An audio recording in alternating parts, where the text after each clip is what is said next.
ইরানের এক ঘোষণায় যেন মুহূর্তেই বদলে গেল বৈশ্বিক জ্বালানি বাজারের চিত্র।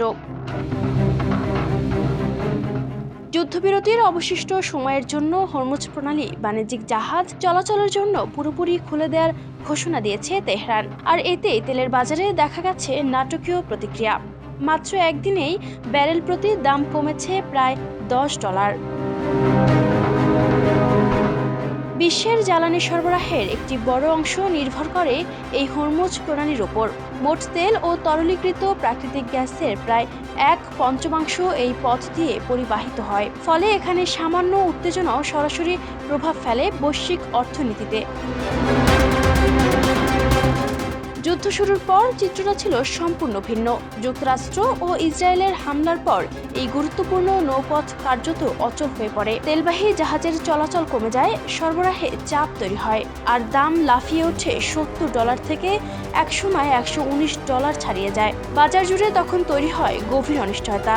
জ্বালানি সংকট কি আরও তীব্র হতে যাচ্ছে?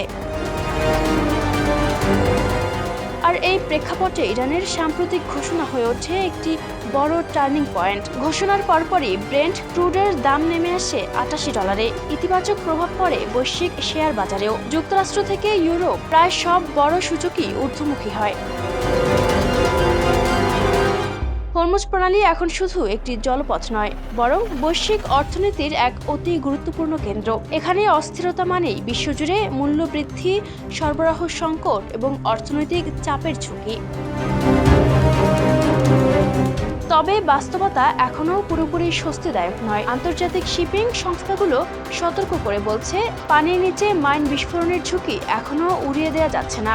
অর্থাৎ আনুষ্ঠানিকভাবে পথ খুলে দেওয়া হলেও বাস্তবে জাহাজ চলাচল এখনও ঝুঁকিপূর্ণ থাকতে পারে। এদিকে মার্কিন প্রেসিডেন্ট ডোনাল্ড ট্রাম্প এই সিদ্ধান্তকে স্বাগত জানিয়েছেন। তবুও স্থায়ী সমাধান না হওয়া পর্যন্ত অনিশ্চয়তা কাটছে না। আন্তর্জাতিক সংস্থাগুলো যাচাই বাছাই করছে আসলেই পরিস্থিতি কতটা নিরাপদ।